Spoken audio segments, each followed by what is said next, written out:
Hello, I'm Willie here from the Ozarks, and it is we're ready for lesson 156 on May the 6th. May the 6th? May the 5th. Lesson 156, May 5th, in A Course in Miracles Workbook for Students. Lesson 156 is I walk with God in perfect holiness. I walk with God in perfect holiness. I light the world. I light my mind and all the minds which God created one with me. So that's what we'll be saying today.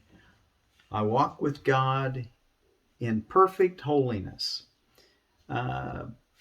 Before we get into reading that, let's talk a minute about yesterday's lesson. I will step back and let Him lead the way. Did you step back and let Him lead the way for you today? Did you take that, did you every hour say, I will step back and let Him lead the way? For I would walk along the road to Him. For I would walk along the road to Him. We're going to let our illusions step back and not be so convinced that our way is the right way.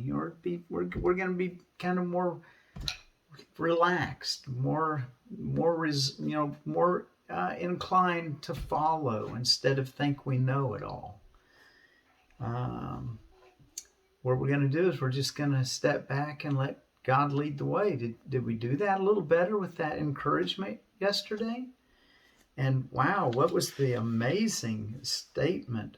I will step back and let Him lead the way, for I would walk along the road to Him.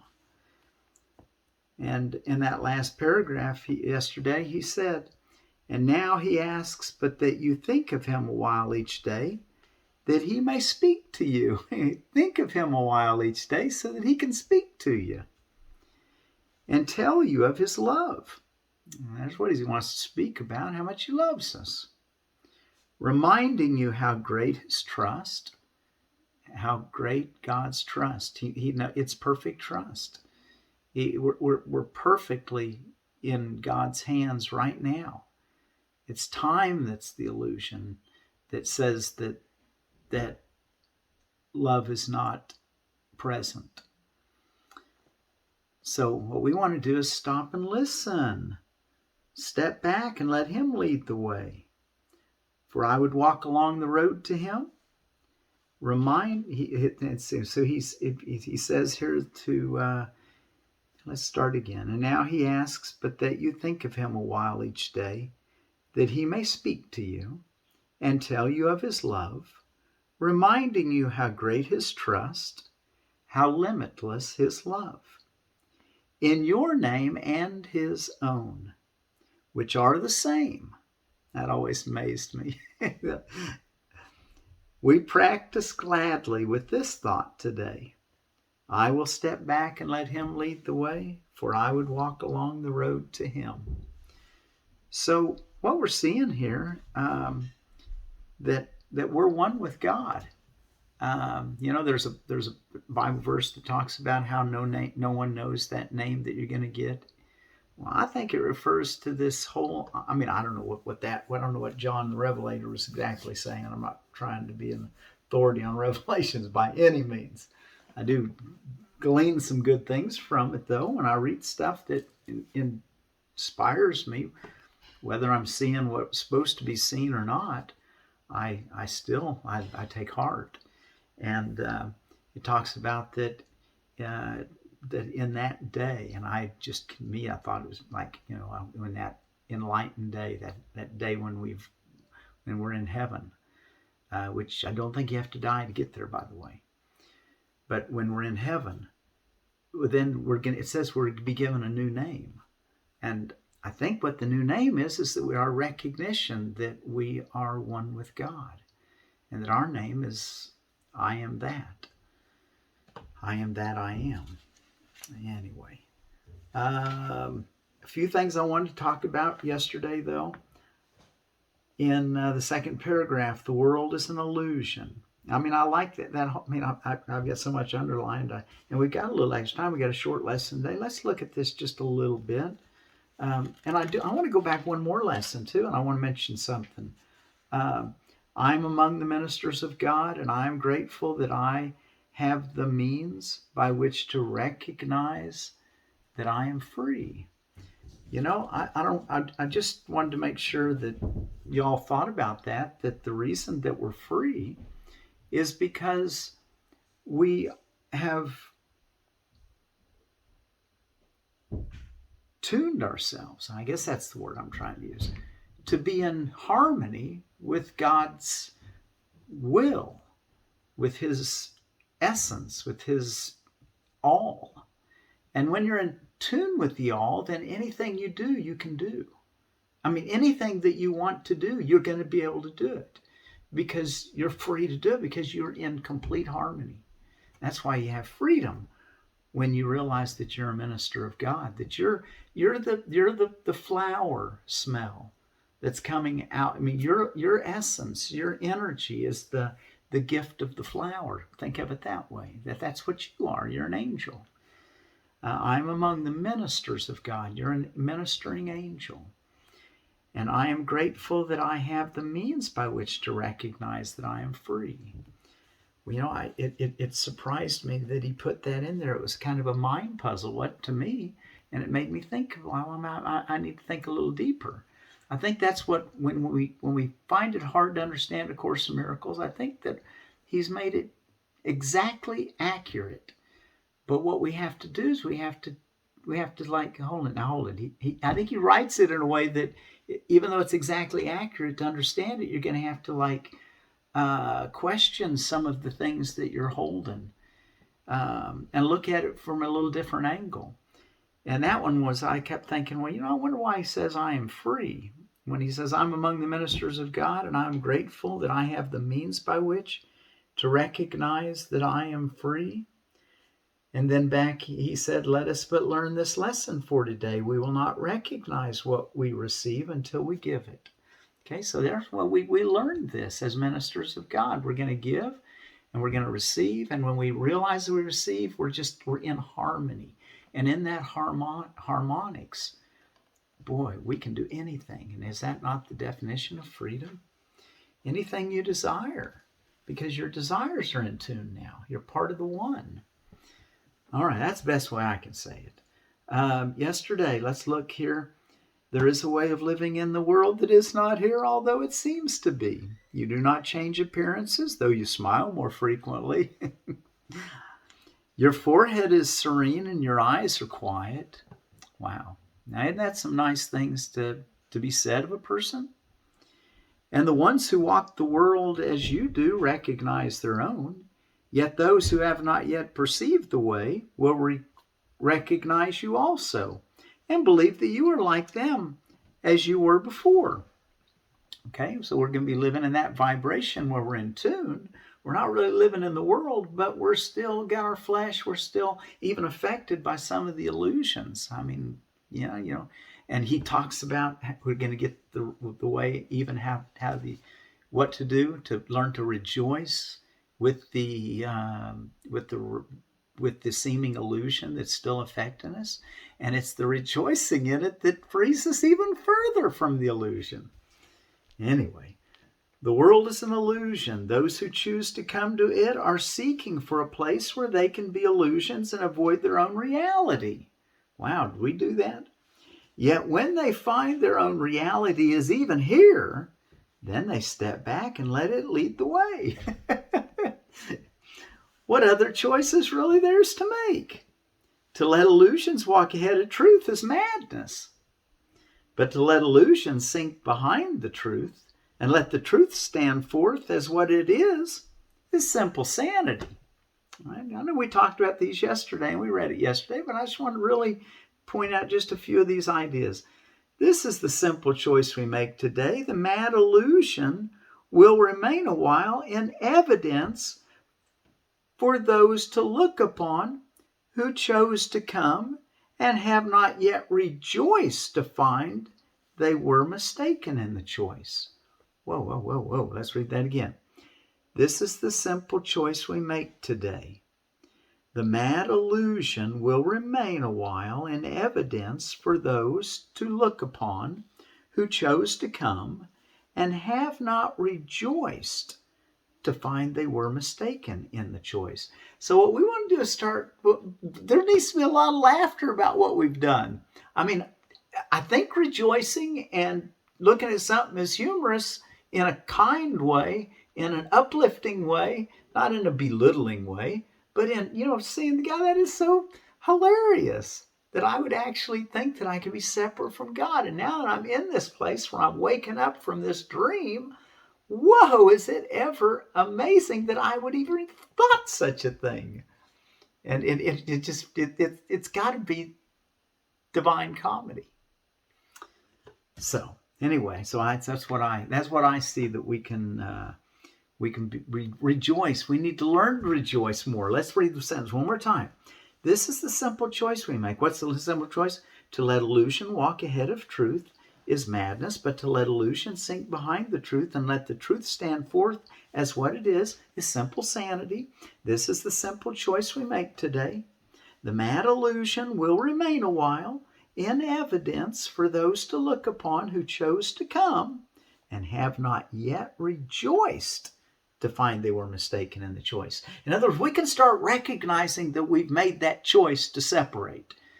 But we've got to get to the place where we rejoice that we did it, because that's part of the plan somehow. We've got to rejoice in everything that happens to us. That was told to us in the Bible long ago.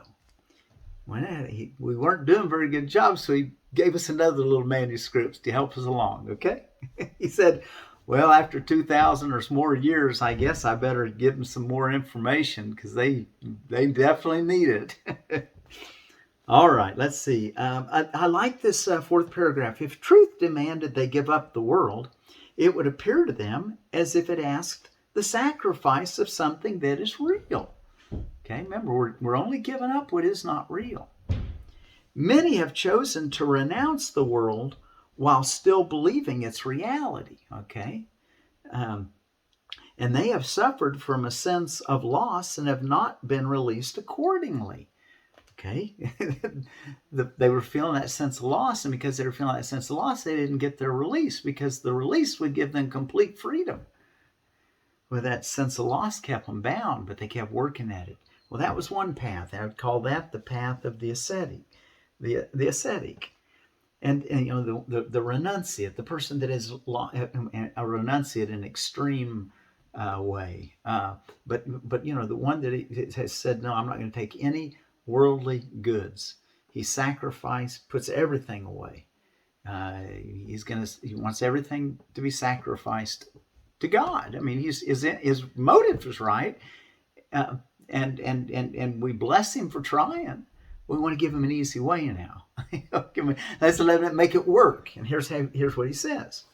Many have chosen to renounce the world while still believing its reality, and they have suffered from a sense of loss and have not been released accordingly.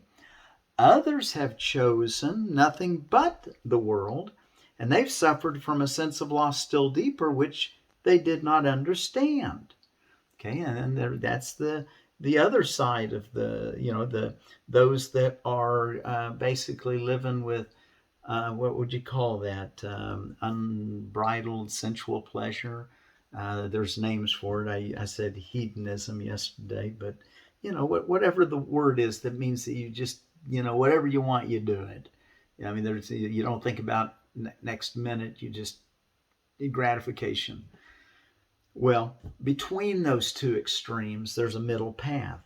Between these paths, there is a road that leads away from loss of every kind. For sacrifice and deprivation, both are quickly left behind. So he calls those two paths sacrifice and deprivation, or at least in this sense. This is the way appointed for you now. You walk this path as others walk, nor do you seem to be distinct from them, although you are indeed. Okay, so anyway, I just want to bring the point that this middle path that we're on, and we're also can be noticed by the ones that are in the illusion, and yet we're listening to a drum beat from a higher realm. Okay, we're following you know a more perfect picture of our truth, our identity, ourselves. Illusions still appear to cling to you that you may reach them. I thought that was beautiful. And I've taken enough time. We probably should go on to our lesson for today. Lesson 156. I walk with God in perfect holiness. Hey, I got to show you something. I was at a gate and was walking by, and I smelled this, and God, it smelled so good. And I thought, what was that? And anyway, who knows what that is. Anyway, you can weave baskets out of the really strong stems. It's a vine. Anyway, this is just one little piece, but it's such a fragrant flower. Anyway, that's honeysuckle. Honeysuckles, you know, I think bees like it, but I know hummingbirds and I like them. They smell so wonderful. They're a gift. And we're going to learn about flowers being a gift to us in this lesson. I walk with God in perfect holiness. These flowers have held up a long time. They never did have a lot of aroma to them. But today but states the simple truth that makes the thought of sin impossible. It promises there is no cause for guilt, and being causeless, it does not exist. It follows surely from the basic thought so often mentioned in the text, ideas leave not their source. If this be true, how can you be apart from God? How could you walk the world alone and separate from your source? Okay, I walk with God in perfect holiness. Ideas leave not their source. In other words, we're an idea of God. And one of the laws of he's saying it's an axiom that everything's based on. One of the principles of life is that ideas leave not their source. And if that being true, then God having the idea of humans, of me and of you, is still part of God, because the idea can't leave the source of the idea. All right, that's an endearing. I walk with God in perfect holiness. He's trying to get us to say that according to divine physics, you walk with God in perfect holiness anyway. Divine physics, that's a good word, isn't it? Okay, we are not inconsistent in the thoughts that we present in our curriculum. Truth must be true throughout if it be true. It cannot contradict itself, nor be in parts uncertain and in others sure. You cannot walk the world apart from God because you could not be without Him. He is what your life is. Where you are, He is. There is one life. That life you share with Him. Nothing can be apart from Him and live. Okay, so there it is. We're all one in God. Number 3, paragraph. Yet where He is, there must be holiness as well as life. No attribute of His remains unshared by everything that lives. What lives is holy as Himself, because what shares His life is part of holiness, and could no more be sinful than the sun could choose to be of ice, the sea elect to be apart from water, or the grass to grow with roots suspended in the air. Okay, obvious contradictions that can't be. Okay, to think of the ocean without water, the sun with ice. All right, paragraph 4. There is a light in you which cannot die, whose presence is so holy, the world is sanctified because of you. Wow, and that's you right now, right now. All things that live brings gifts to you. All things that live give gifts to you and offer them in gratitude and gladness at your feet. All things that live bring gifts to you and offer them in gratitude and gladness at your feet. I was learning this lesson in the Anastasia books, the Ringing Cedars, and in Anastasia over and over it talks about how all of creation wants to serve man. So look, the animals want to, the plants want to, and she said, so tune into that and let them do it, let them serve you. So I just thought that was really a beautiful concept. Okay, then he's going to all things that live bring gifts to you and offer them in gratitude and gladness at your feet. The scent of flowers is their gift to you. So, when I was smelling this,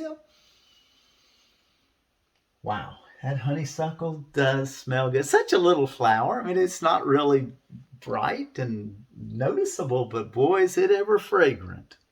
All things that live give gifts to you and offer them in gratitude and gladness at your feet. The scent of flowers is their gift to you. The waves bow down before you, and the trees extend their arms to shield you from the heat and lay their leaves before you on the ground that you may walk in softness, while the wind sinks to a whisper round your holy head. Wow, now that's some picturesque, also very endearing thoughts about creation and our part in it. 5. The light in you is what the universe longs to behold. All living things are still before you, for they recognize who walks with you. What he's saying is that we're at the highest, maybe one of the highest, I should say, levels of manifestation.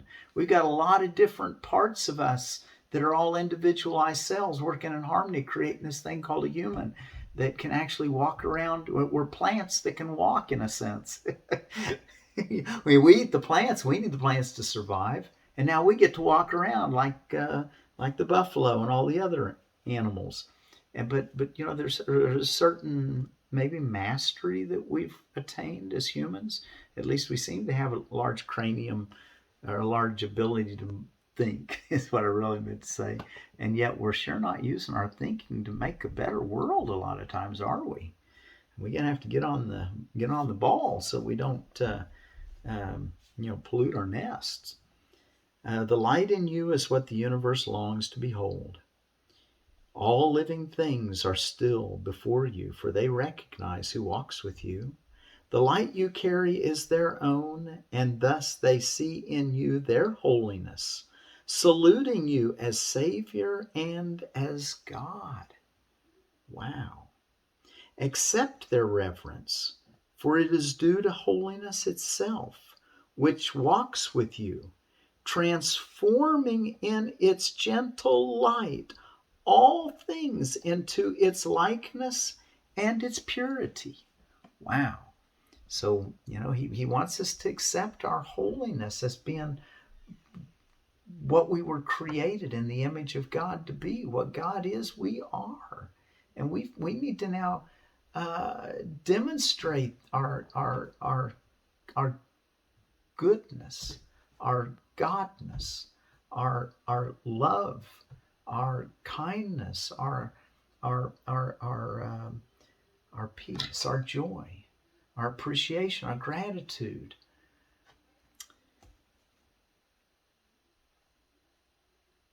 So let's see.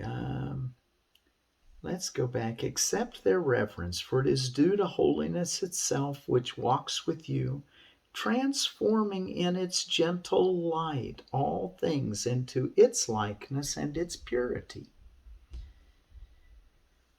6. This is the way salvation works. As you step back, the light in you steps forward and encompasses the world. It heralds not the end of sin and punishment and death. In lightness and in laughter is it gone. In lightness and in laughter it is gone. Is it gone? Because its quaint absurdity is seen. It is a foolish thought, a silly dream, not frightening, ridiculous perhaps. But who would waste an instant in approach to God himself for such a senseless whim? In other words, take God or nothing. You know what I'm saying? Not nothing in kind of a restrictive way or a critical way, but take nothing because you're glad to not be deceived by an illusion any longer. You get the real thing. You get God. We've been gone too long in our awareness. Time to wake up, come home, enter heaven. It's the choice we make. We made it a few days ago. We make it again today. We make it every moment. Every moment. Yet you have wasted many, many years on just this foolish thought. The past is gone with all its fantasies. They keep you bound no longer. The approach to God is near, and in the little interval of doubt which still remains, you may perhaps lose sight of your companion and mistake him for the senseless ancient dream that now is past. And the last paragraph, who walks with me? This question should be asked 1,000 times a day till certainty has ended doubting and established peace. What did he say? Who walks with me? Who walks with me? Who walks with me? Who walks with me? Who walks with me? Who walks with me? This question should be asked 1,000 times a day till certainty has ended doubting and established peace. Today let doubting cease. God speaks to you in answering your question with these words. I walk with God in perfect holiness. I light the world.